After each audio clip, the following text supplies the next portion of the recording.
Really? Hello, Really? everybody. Guys, we're live with the internet and the world at large. Welcome to. I'm Alice. I do community engagement for the Imagination Foundation. Jean, Jess, Nina, and Tara here. I'm going to let them quickly introduce themselves, and then we'll get started. Erica, do you want to go first? You bet. Hi, I'm Erica Compton with the Idaho Commission for Libraries, which is kind of like a state library.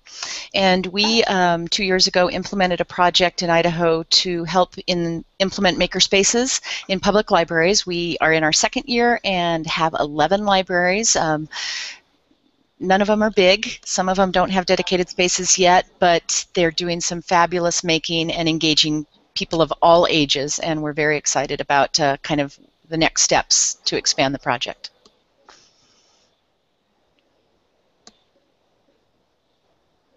And that's it. Oh, shoot. Ooh, is Alice frozen? I don't know. Why don't you go ahead, Tara? We're having a little bit of technical difficulties, but we'll push on through. And the buck has been passed to you. To me? Did you say me, Tara? Should I just go? I'm going to, if that's okay. Okay, hi. My name is Tara Tiger Brown, go. And I am a co-founder and board chairperson of the LA Makerspace. We've been around for a couple of years, and we've been focusing a lot of our time in putting on events at the Los Angeles Public Library, and also on mentoring different folks around the city in schools, people personally trying to open up makerspaces, and working with librarians on different types of events that they can put on at their libraries. So I'm a super supporter of how we can make making accessible to everybody, all Angelinos. And I'm very excited to be here. Thank you, Alice. And do you want to pass the somebody? I'm going for Jean.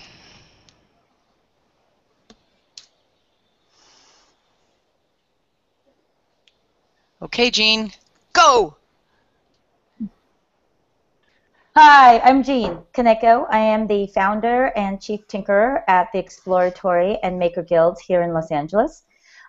We have a children's makerspace that was opened up a year and a half ago, and we just opened up an adult and teen space. We are doing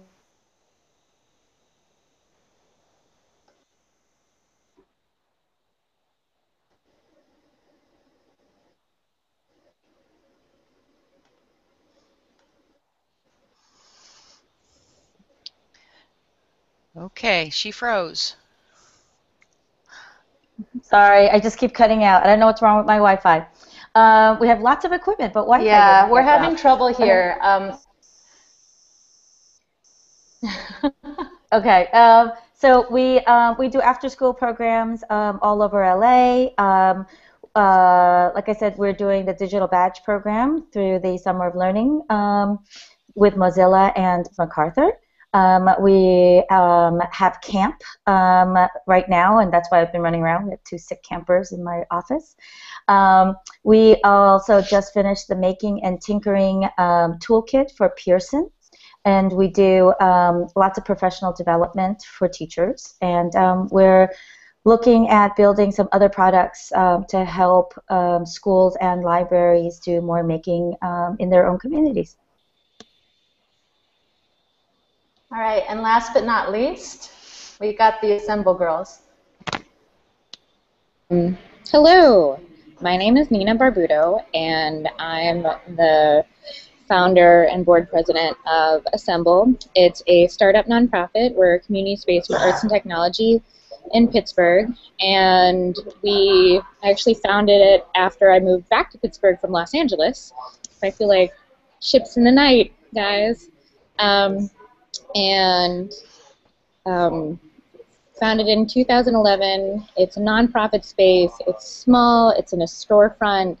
And we do things for people in after school and after work situations. And we go into different schools to also work with people and kids. And our main goal, one of our main goals, is to build confidence through making, as well as to expose kids to science, tech, engineering, art, and math through doing things and breaking things from time to time as well. And I'll let Jess introduce herself. Hi, I'm Jess Gold. I work with Assemble in Pittsburgh as well, doing a variety of things, coordinating and facilitating youth programs, both in local schools and in our space for kids in our neighborhood. I run a program called Saturday Crafternoons, which is one of our bigger programs focused on project-based learning and community engagement for elementary school-aged youth. All right. Well, thank you for introducing yourselves. Sorry if it's a bit spotty for those of you who are tuning in, and for us too. If you see blank faces if you see a blank expression on our faces sometimes, it's because the sound is cut out right when someone was saying something really meaty. So just know that, and we'll just see what we can do with this. So I want to dive right. I know that for most of the people watching, people are interested in knowing how you guys started these. How did it go from being an impulse or an idea actually coming to be? Does you want to speak on that? I don't know if we have time for everyone to share their story, but I'd love to hear a couple different stories about how it came to be. To just start off the bat, the idea started as a Google document, and I actually was thinking about starting something like this while I was still in LA and like experiencing places like machine projects, but not having a place like that for kids. After moving to Pittsburgh and starting it as a Google document, which you just have to write out what your ideas are if you're going to start a makerspace or any type of space. Next step is bring together a really great team. So, and I'm sure like everyone else can agree on this, like finding board members or just finding people who are dedicated or passionate about what you're doing and are able to bring their skills. It might not be Arduino skills, it might be grant writing, which might be more important. But finding those people and helping them to shine as they work on this idea together.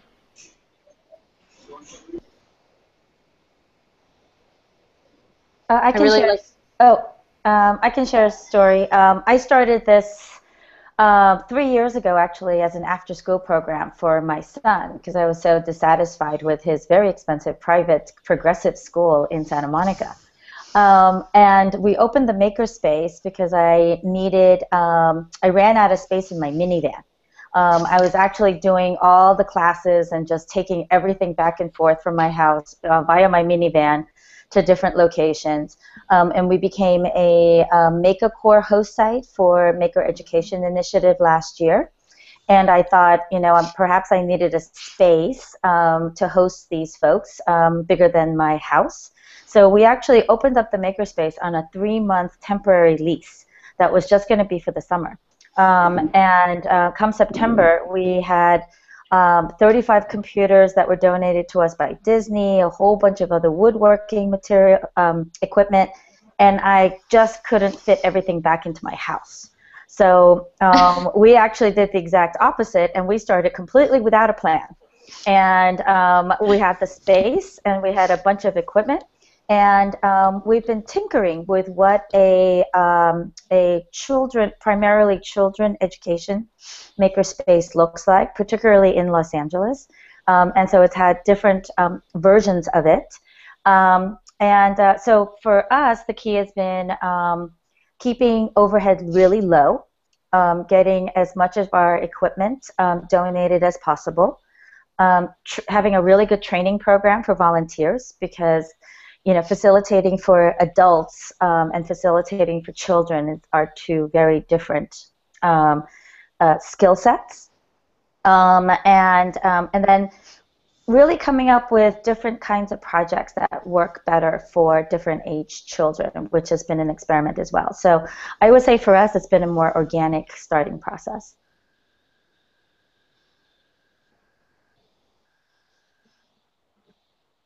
Did we have time for another one?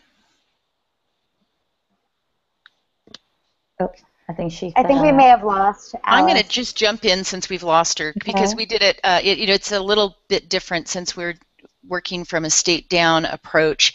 And my background's actually not in libraries at all. It's in hands-on education, experiential learning. And so when I started seeing the maker movement and kind of the opportunities, and understanding more and more about libraries and how that's free access for all and really bridging some gaps and reaching underserved, it just was a perfect fit for another project that I was running, which is called Teens in Technology. And so that's what kind of catapulted this to the forefront for me, was seeing how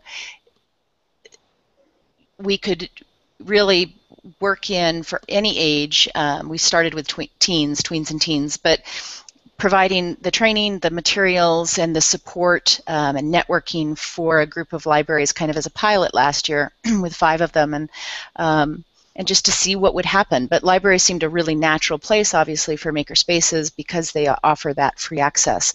And we could really open it up to anyone. So that's been great. And in year 2, it was very successful year 1, and so year 2 we added 6 more, and we're about halfway through. So we're looking forward to making it keep growing and growing and growing if we can. Awesome. And Tara, I've kind of heard your story before, but I would love for everyone else to hear. Yeah, I'll make it super quick.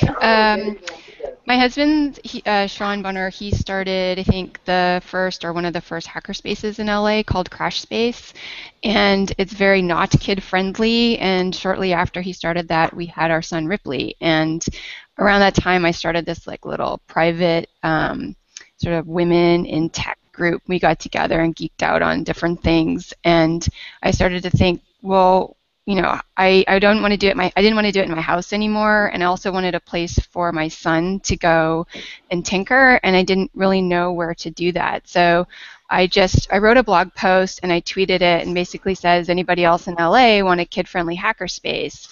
And about 25 people said yes, and we showed up at Crash Space to discuss what that looked like. And then shortly thereafter, we had a really successful Learn How to Program event at a school in LA. We were packed, and it was really telling because on that exact same day, my friends that run Coder Dojo LA had an event at Google, and they were also packed, and we were communicating with each other. Do you have space for these kids? We don't know where they can go. And so we're like, okay, we're totally onto something here. And so we just kept doing different events around LA. And in fact, one of them, Jean came in and she did really cool stuff at an event where we did some, we made liquid nitrogen ice cream and did other cool stuff. And that's when I discovered squishy circuits, because she brought those in with some other stuff. So that was really cool. And then we ended up getting some space at what's now called Maker City LA in downtown LA. But what we quickly realized is that it wasn't big enough for us. We felt like we couldn't scale out of that space. And that's when we started working with the Los Angeles Public Library. And my day job is with the Connected Learning Alliance, where we work a lot with librarians across the country through the MacArthur Foundation. And I just felt like that was the right place. I really like the idea of reusing infrastructure, and one of those is like everybody knows where their local library is. A lot of them have computer labs and conference rooms and this space that needs to be used. So that's really where we decided that we wanted to focus, is bringing, making, tinkering, all this stuff, making it accessible to Angelinos, because a lot of Angelinos don't have the necessary equipment or internet access, all those other things. 3D printers, like, what's that, right? And we just like, how are we going to make this available? And it just felt right that working with, 85 libraries within the city of LA and another 80 or so in LA County for a total of almost 160 libraries in LA was how we could scale this. So that's the focus for us. And in addition to that, we actually do a lot of sort of mentoring for people all around the world. We're constantly getting asked, like, how do I start this thing? Like, whether it's schools or people that want to do it in their backyard. So that's really our mission, is to making accessible to everybody and bring innovation back to Los Angeles. Mm-hmm. That's great. Yeah, I want to dive deeper into the library thing in a moment. I wanted to ask on behalf of everybody who's curious about starting a makerspace in their community, school, home. It's a two-part question. One is, what's been the most challenging part? What are things that, that have been rough but that you've pushed through, and, what's helped you push? I think I'm going to add one more part to that, where you want to answer. But also, what's the base minimum you need to start a makerspace? Because I think a lot of people would like to know what that barrier to entry is. So. I'm going to jump in here. I think that it's really interesting, having been involved in Assemble almost since the beginning, to see the way that things have grown organically. We started with very few resources, but a lot of enthusiastic people and kids dropping into the space really regularly, eager to see what was going on. And, beginning with basic projects that didn't necessarily require a lot of the equipment that we now have here, but getting kids enthusiastic about project-based learning on a really basic level, and then growing from there. So I guess the short answer then there is that you can start with very little, and you don't necessarily initially need a 3D printer or a laser cutter, or a lot of the things that I think we associate with, the maker movement. And those things are wonderful too. But I think that there are a lot of tools that that we can use for project-based learning that don't necessarily require that kind of funding. To quickly jump on what Jess was saying too, I think one of the most important things, and is a continual challenge for us, is to build trust within the community. So our community is lower income, African American community with a lot of single moms, and just getting the word out. You can't say, oh, we have a 3D printer to a mom.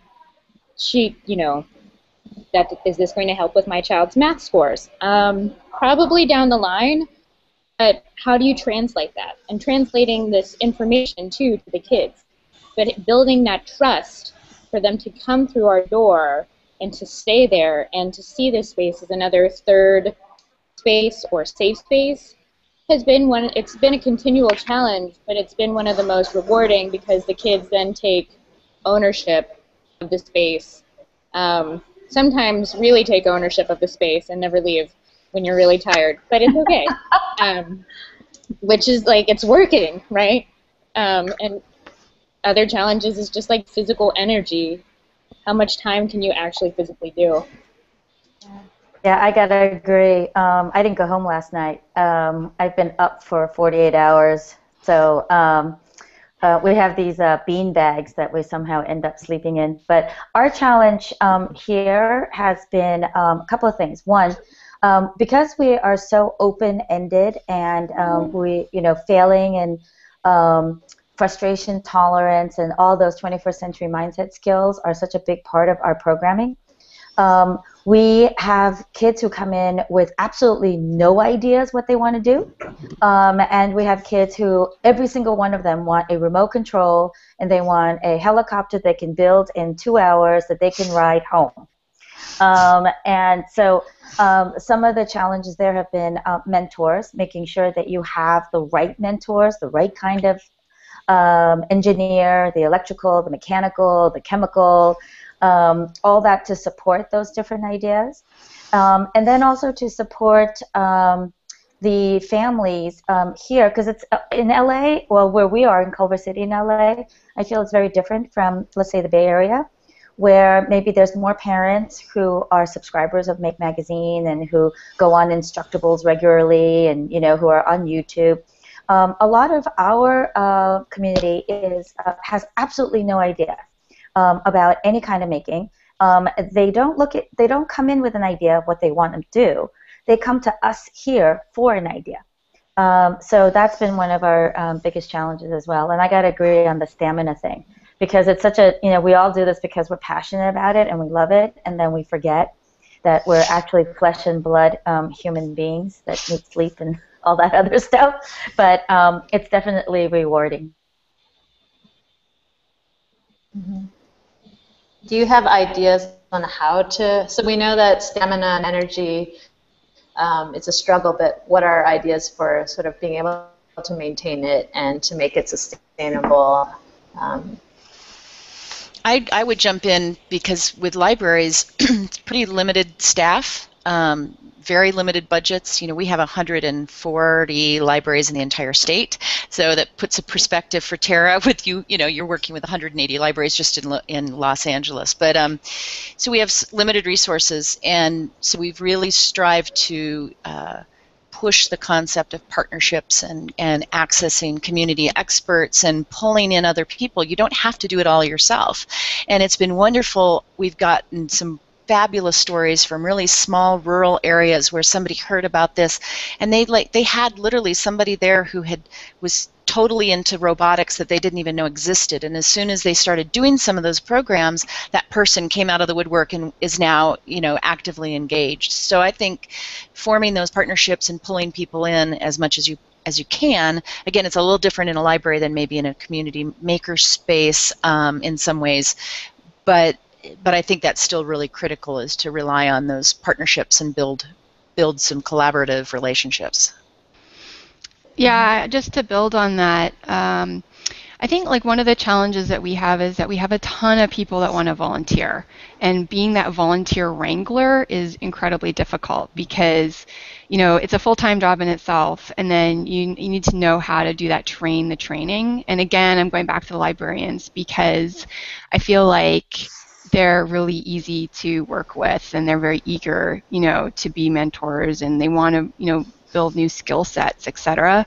A lot of the volunteers, as excited as they are, they're not necessarily accountable. They don't always have a lot of time, right? It's like they're like, oh yeah, I'll come in, and then you never see them again. So it's just this constant like stream of like managing that, which can be really difficult. So that accountability piece is incredibly helpful, I think, for sustainability.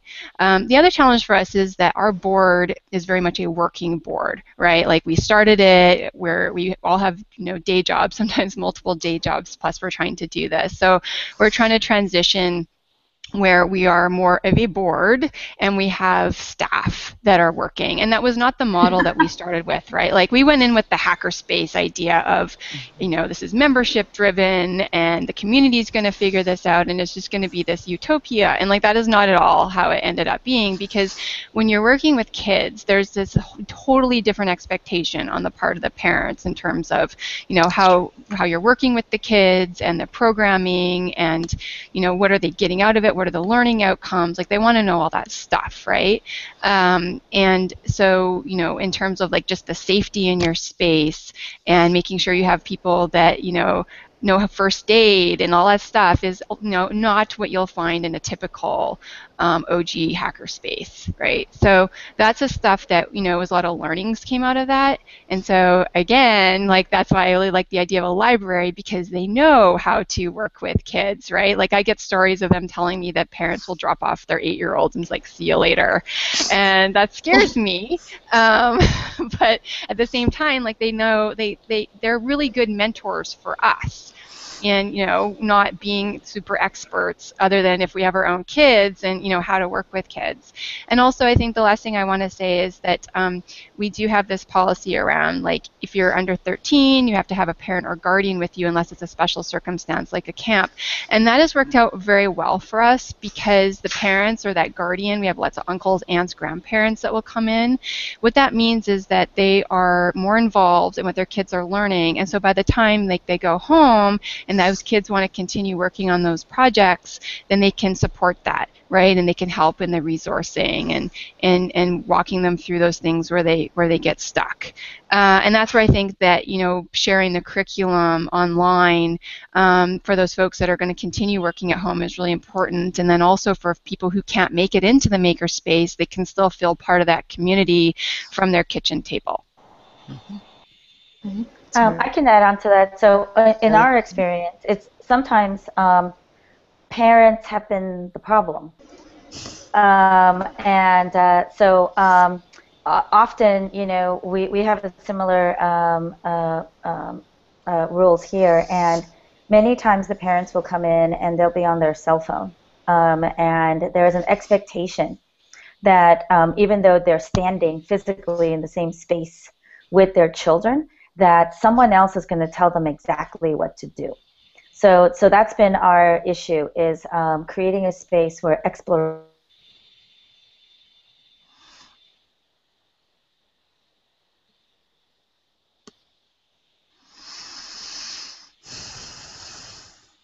Actually, I was on mute. I was saying, Jean, could you repeat that last part? Sorry about that. So we've been doing a lot of parent education and different workshops for parents, bringing in different experts and letting them know the power of failing and letting their kids experiment. We do that from toddler groups onward, so from 18 months we're training parents. I thought I was going to start at kindergarten, and I kept getting younger and younger and younger, and I think we're going to start in utero or like thinking of getting pregnant parenting classes soon as well. We have to remind them that that the parents are responsible for the children's safety. I'll show you some of the, on the adult side where the kids do woodworking. We have a full-on professional woodworking woodshop where we have artisans who are actually.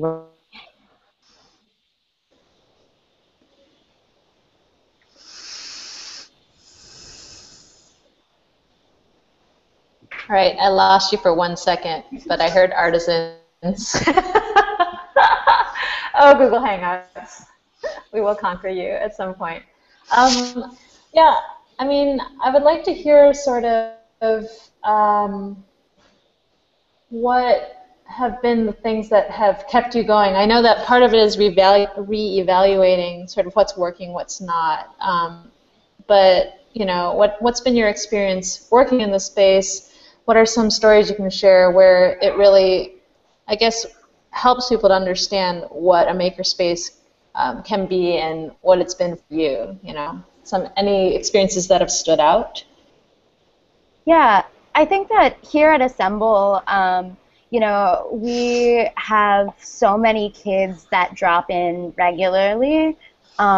And as Nina was saying, a huge part of our makerspace has been about building relationships and building confidence through making and building confidence through doing ongoing projects. And I think that, something that I've seen throughout the programming that I've been involved with is like the amazing sense of empowerment that building these skills and building community around these different kinds of DIY projects, the power that can have, and it keeps kids coming back, and just seeing that happen is incredible, and that's part of what inspires me to remain involved here. And even though, as folks were talking about, it can be overwhelming at times, and it always feels like there aren't enough hours in the day. Just seeing that happen is really wonderful.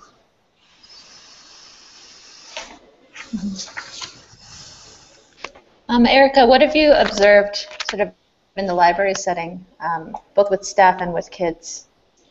So it's probably the saddest part of my job is I don't get out in the field as much as I'd like to and participate in the making.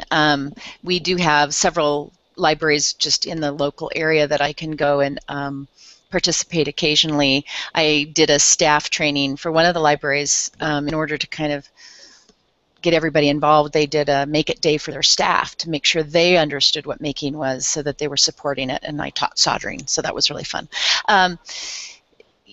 We have had, but from feedback, it's been overwhelmingly just positive. There was some skeptical people last year when we first started this, and even in the first 2-day training that we did, we do 6.5, 7 days of training over the year on specific kind of areas, design thinking and all of those, but as well as specific tools. And so overwhelmingly everybody came back and said, oh my God, we can do this. And they've had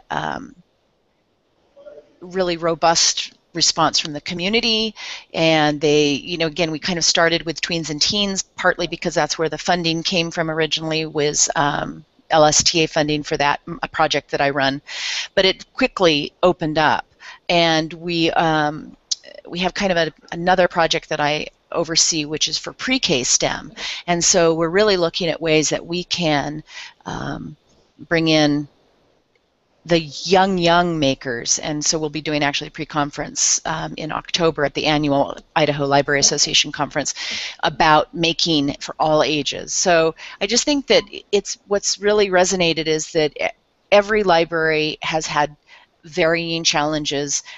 None of them have enough space, but they have a ton of enthusiasm and they have the willingness to just jump in and do it. I'm so incredibly impressed by they're fearless, they just jump in and dive in and try anything, and I'll come up with ideas and they'll say, sure, we'll try that. So it's just been one of the most rewarding things I've done. It's been fabulous. We're struggling with evaluation, and that's a part that I really feel strongly. I guess my education background kind of jumps out here, because I do feel like there's a need to evaluate the effectiveness. I think we know it's working, but I think it's beneficial to find a way to evaluate that and show it to funders and to other folks, so that they understand the value of making, that it's not just tinkering, it's not just, sometimes say, well, they're just playing, they're just this. I mean, are you kidding me? That's like the heart of learning to me. So that's something we're looking to tackle. We should talk about that, Erica. I mean, that's a lot of the work that we do at the Connected Learning Alliance is actually researching the outcomes from a lot of these areas. And, even in gaming, like Minecraft, for example, a lot of people don't know you can learn how to code in Minecraft with Lua scripting. Like when I tell parents that, it blows their mind. They're like, are you kidding me? And it's like there's so many different ways through interest-driven learning to get kids interested. You might come in through one doorway, and then all of a sudden you go out another, and so there's like a couple of examples I really love in that. For example, when we've done fashion tech workshops, there'll be people come from like design backgrounds and then computer backgrounds, and they get together and they work together, and all of a sudden they're sharing their knowledge and their skills. And somebody who thought they had zero design skills all of a sudden realized like they have a few, and I love that collaboration.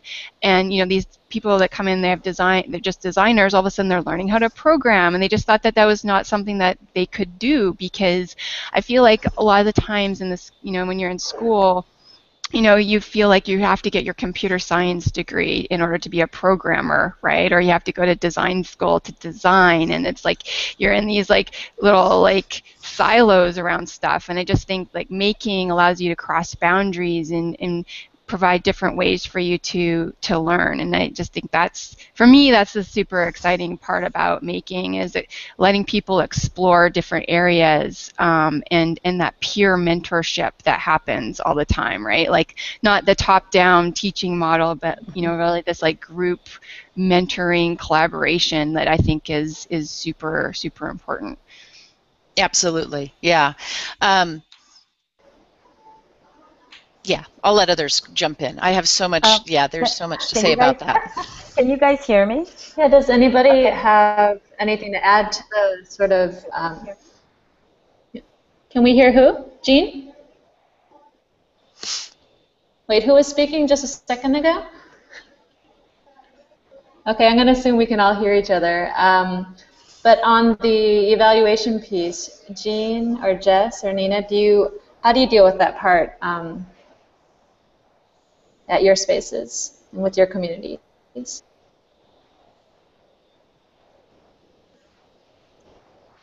Anybody want to take this? So wait, sorry, I keep going in and out. What was the question again? A couple of, just on the assessment piece. Oh, okay. How do you talk to funders about this? How do you talk to parents about this? Well, if I can, we as part of our toolkit for the Pearson Foundation, we actually went around and around. It felt like a boxing match over assessment. So we have now created an entire toolkit with assessments.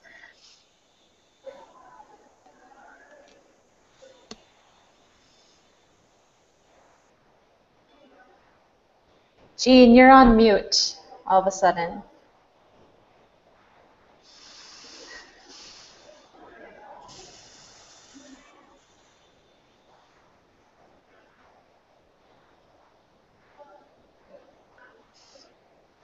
Sorry, there seems to be something frozen. Sorry. For our evaluations, we're still trying to get more and more funding. We don't have any full-time people at Assemble. Everyone that does get paid is through contract basis, and the most paid person that we have right now is 20 hours a week. So it's been like, per program.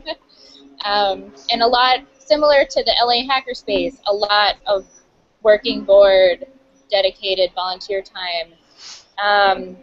We've also been fortunate to have things that have been subsidized by other grants or other organizations, writing grants like the Learning Design College that houses the Activation Lab at the University of Pittsburgh, a local university.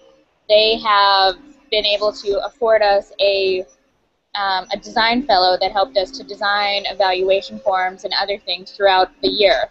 And then this upcoming year, we also will be having a Maker Core Vista, like the Maker Guilds, and we're really excited. We're going to get them in like a month.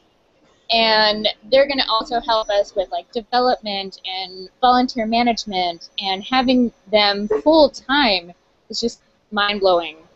Yeah. We have two of those full time since last November, and they have been amazing.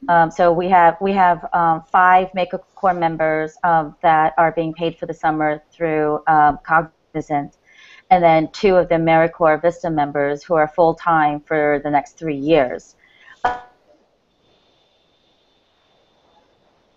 And I will just throw one more thing in there. There's a local foundation, the Sprout Fund, that's taken the leadership on bringing like the Hive network to Pittsburgh, and also the City of Learning, and they have been a huge asset for us, or in connecting us to other people. Yeah, so Tara was talking about profit and nonprofit. The way we also survive, we feel like Robin Hood many times. We do birthday parties to do free library workshops. So the 78 workshops that we're doing over the summer, where the $200 that we get from each of the libraries just covers the materials, if that. And then we give our volunteers a $30 stipend to cover their gas, because often in LA, it's very expensive to get to all these different libraries. And so we found that we needed to feed them and put gas in their car to get them to these different libraries. And so we are a social enterprise. In that we have a 501c through a fiscal sponsor, but then we also have a LLC for liability reasons. And through that LLC is a social enterprise, in that all the profit that is made in the LLC goes right back into other programs. So we have programs where we charge those who can afford it, workshops and camps. And then we just got funding from CAA, Creative Artists Agency, which is one of the largest talent agencies in Hollywood. And they're paying for 20 middle school girls from Title I schools to have a full week of full-day camp here, just like any of the other paid families. And then we're using some of their funds to actually pick them up, provide transportation. We're providing a breakfast and lunch and snack and aftercare. And so we're doing this on a project by project basis as well. Jean, when I visited you a couple months ago, you were telling me a little bit about the sort of pros and cons of the membership model, and what worked and what didn't, and what you found surprising about people's behavior. So if you could speak on that a little bit. I think yeah, I'll try before my Wi-Fi falls out again. I guess we should be spending more money on Wi-Fi. So it's interesting because we started with a children's space, and then we moved into the adult space. And the adult space is like 5,000 times easier than the children's space. Adults buy memberships. They know what they want. They go to the hardware store and they buy the materials that they want. We have a lot of materials here that's included in the membership for them to experiment with, and then once they know what they want to do, then they actually go and get what they need. For the Los Angeles community in our area, it's very transient and not necessarily interested in having a lot of commitment. So they have a hard time with all their children doing all different projects, and getting transportation is definitely an issue out here as well. So we're working on a couple of things right now to get our kids over to us and us to the kids themselves. We are going to go more towards less of a monthly membership projects, because that's what our community is asking us for. The children here are also coming up with some ideas. We are finally able to do a camp this summer that I've been wanting to do for years, and where every week they're actually inventing something that'll impact the world or have a change in the world. And they're coming up with the problems, and they're providing the solutions. And so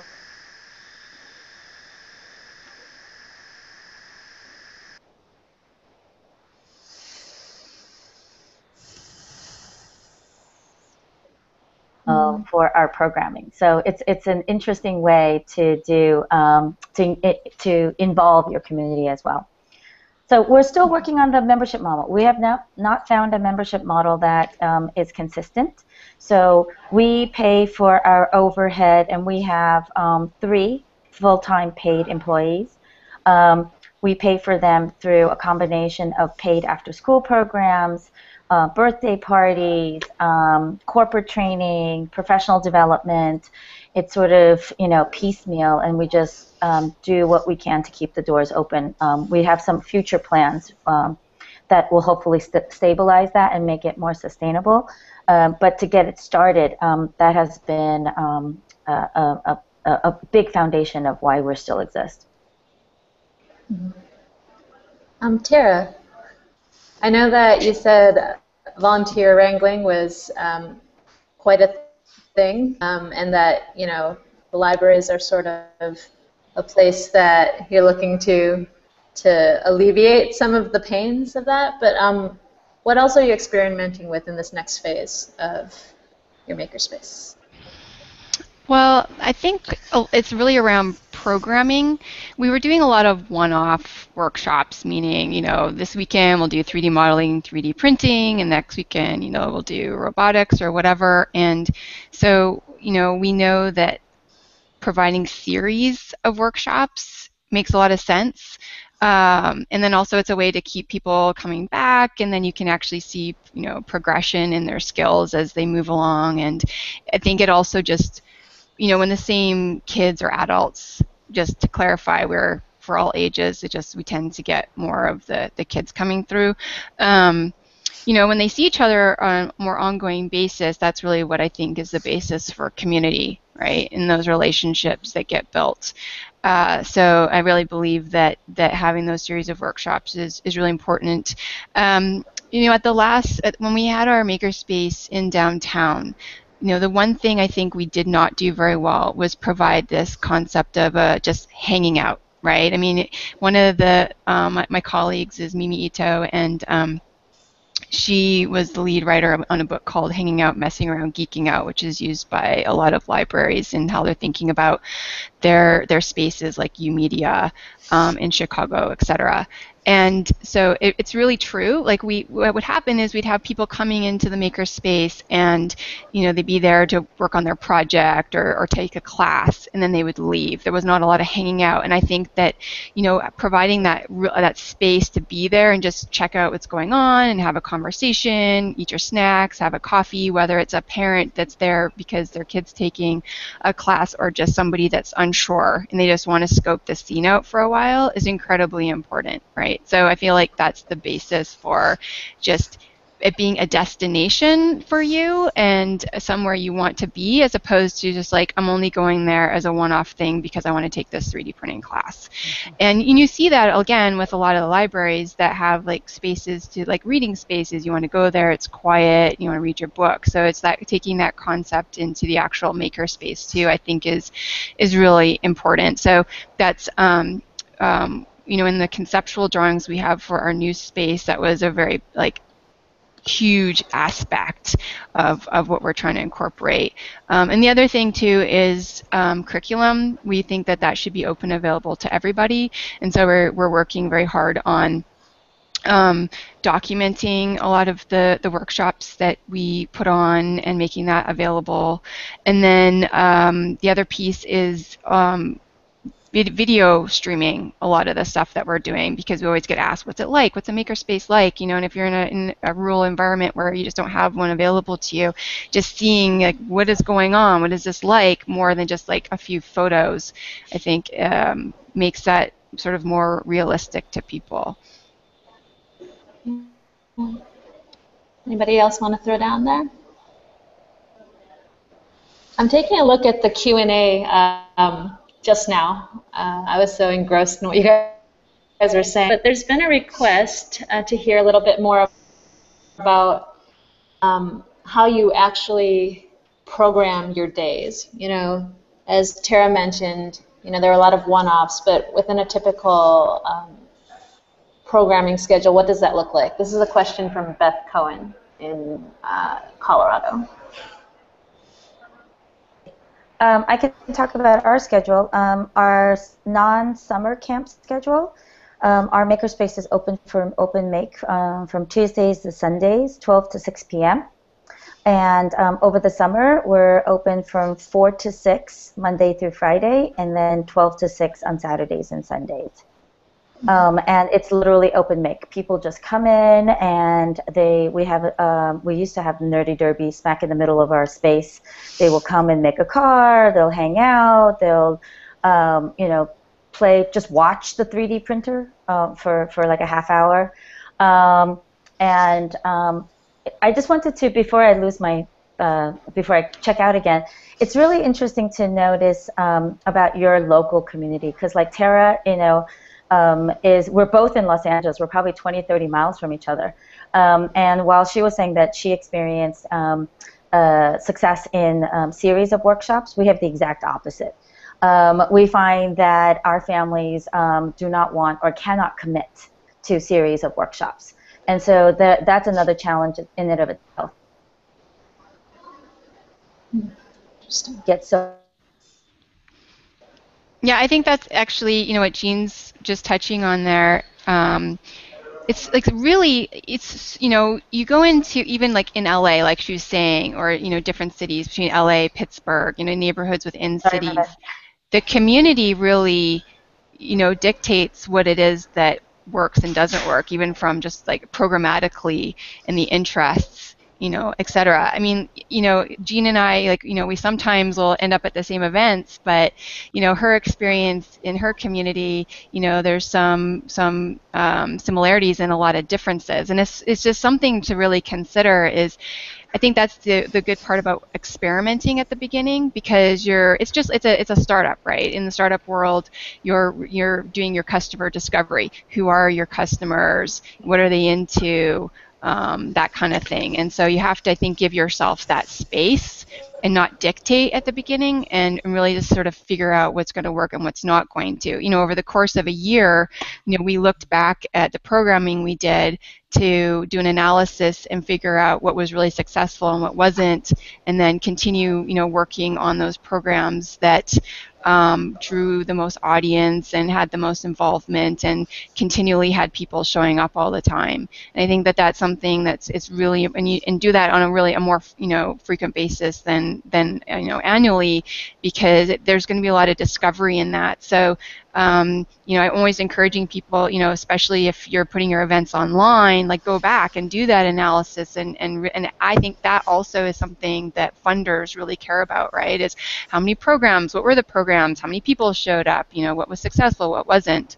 So that's a key piece too. I totally agree with Tara, especially about like how. Sorry, Erica. I hope I didn't cut you off. No, go. Just on how there's different neighborhoods and how you can start your community to really be something that's hyper local, and like there might be a few miles away, but there's a river bridge, and in Pittsburgh people don't cross bridges to get to places.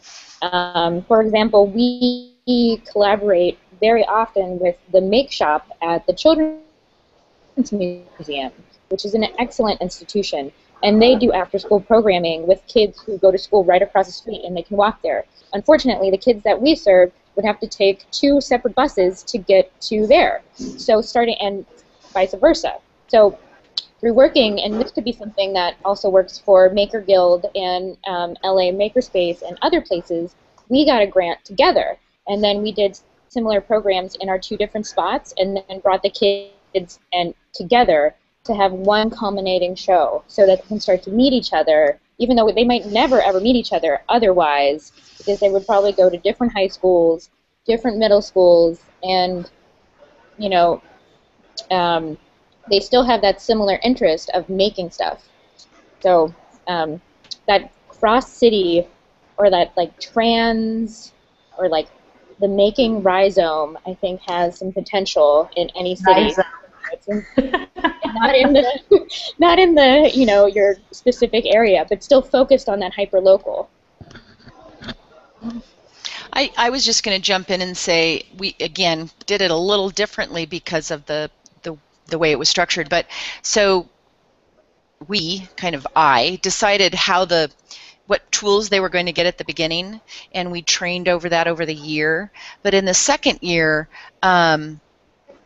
what we did is we gave them kind of a stipend. The first year libraries got a stipend, and because we recognized that the communities were so integral to deciding what direction they were going to go from there. So they all got a certain amount of money, and then they could say, okay, we want a CNC milling machine, but we're going to get some sewing machines and go in this direction. And so every community, each library looked at their community and what was being successful, what resources they already had, people, and then they have been able in year 2 to customize that out. But we did kind of have a set materials, and those incorporated kind of engineering, construction, robotics as one kind of chunk, and then electronics, e-textiles as a second chunk, and then the third was 3D printing. And I think it's been a good model. Year 2 we replicated that. The first 2 trainings have been exactly the same. The third training will be 3D printing and e-textiles in September. So the materials I think we chose have been good ones, and they've been valuable, but it's been really interesting to see how each library, because they've submitted the kind of wish list to us for approval in a sense, because we want to make sure they're still kind of focused in the right way, and we have to be accountable for the money. But they've all gone in really different directions, and so it's been fun because they're responding to community needs, and I think that's really critical for them to have that freedom to do that. So we set the groundwork, and now we're kind of letting them jump off and go where they need to go. Yeah, I think a critical thing is, as other folks were touching on, adaptable programming as well. So obviously an important piece of this is, listening to the community and creating programs based around the interests of the youth that you're working with or the adults that you're working with, but then also creating programs that are adaptable so that midway through a program, if you discover that your sign-up structure isn't working and that the kids that you're reaching out to aren't able to commit to attending a consistent program, then you're able to, readjust and maybe turn the program into a drop-in program so that kids are able to participate as they're able to come in, and if they miss a week or they miss a couple of weeks, they can, still feel engaged when they're able to return. And I think a part of that is also interest-driven programming. If you're working on something one week that maybe doesn't appeal to an entire group of kids, they know that they'll be able to come back and participate in a future activity that relates to an interest of theirs as well. So that adaptability piece and listening to the kids that you're working with and the communities that you're working with is critical in shaping programming, and getting them involved in the programming planning process as well is really incredible. Creating kid-driven projects, youth mentorship programs so that older kids are actually helping to teach younger kids how to use equipment in the space and how to do things that they've learned in the past, I think could be really great. Would you guys like to see a little tour of our space before my Wi-Fi completely dies? Yeah, before her Wi-Fi dies, she's going to take us through a real quick tour. A really quick tour, okay. Real quick, we have about 4 minutes left, and we'll take a look and then sort of regroup and say goodbye and eat.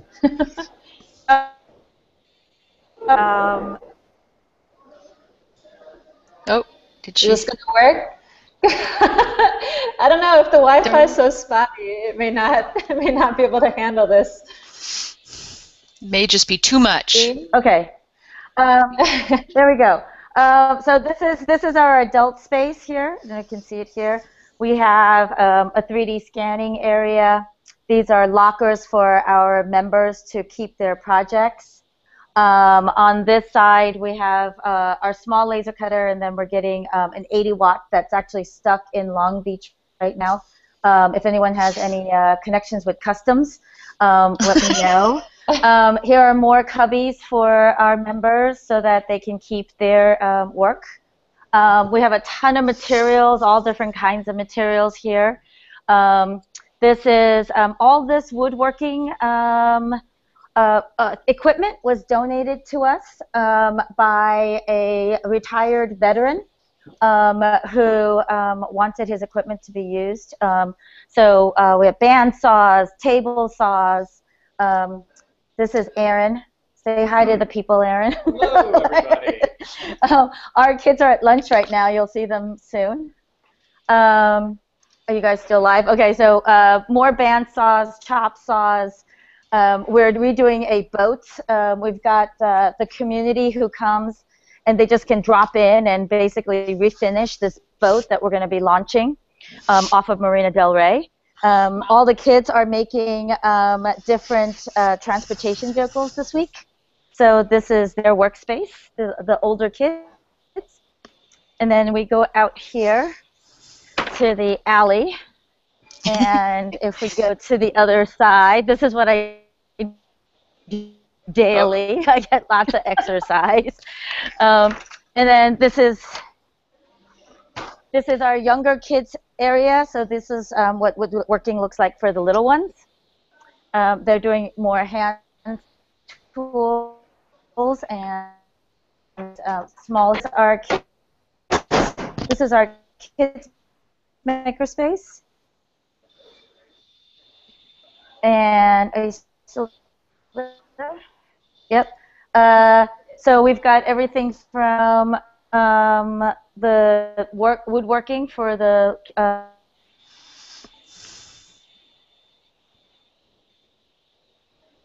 We lost you for a second there, Jean.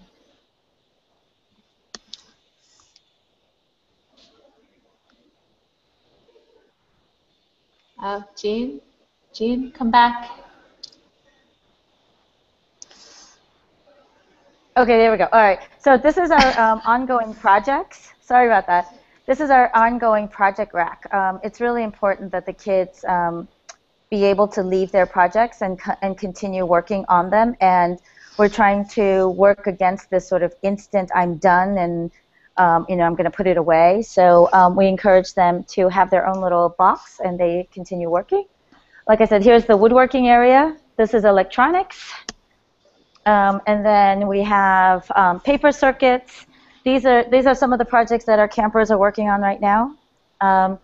And paper circuits, textiles. These are, we have another 3D printer over here. Then we have stop motion stations over there. And then lots of recycled materials. We do recycled materials like crazy. And storage is always a problem with Makerspaces. So I'll show you my storage closet, but this is like looking in somebody's underwear drawer.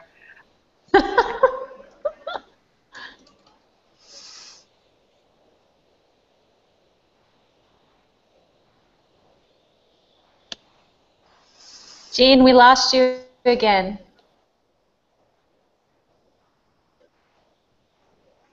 Okay, Jean, when you come back, when your Wi-Fi comes back, come back to the group because it is 1:01. We're all going to turn into pumpkins.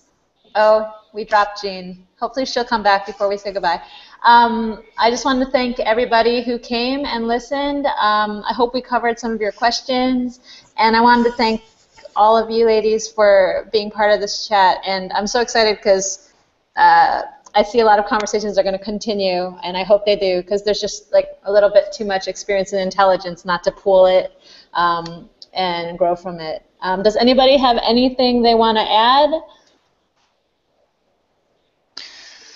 I did put my email address in. I know everybody probably you will make that available, but I really do love to hear from people about what's going on. I love to connect, and I'm pretty good about getting back to people if they email me. So that goes to everybody, all the presenters, of course. Would love to keep in touch with you and hear more about what you're doing, but all of the attendees too. Yes. Anyone is welcome to email me.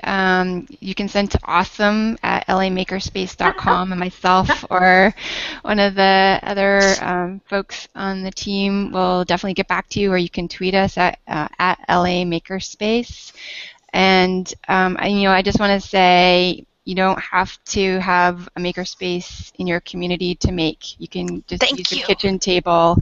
There's lots of things you can do with stuff you already have in your house, and there's a lot of different resources online to just get going. In fact, I think there's a virtual maker camp going on right now that Make Magazine has going on, and it's really cool. I think it's makercamp.com. So if you don't have something local, go check it out, and you'll get lots of great ideas. Build makers, the space will come. That's one of our mottos. And don't forget to break things too, as long as you're allowed to, or it's not too valuable, or you won't get sued. And you're gonna get some kids into trouble, Nina. Fail forward. Fail forward. My other favorite. Yeah. And also, like, when you're starting your makerspace, don't forget, like, it's your agency too. You're creating agency or opportunities for kids, for grown-ups, and you're finding your own agency as well. All right. Just keep it going. Thank you, ladies. Thanks, Alice. I'm sorry I keep saying you ladies. I'm glad I'm not a guy. Otherwise, that would sound a little sexist. So, me too. I'll follow up with everybody. Get your emails or preferred mode of contact for other people to reach out to you. and let's just keep talking. And thank you so much for what you do in your communities, but also for being part of today. Thanks so much. Thank you, Alice. Right, Tara, bye, guys. let's talk.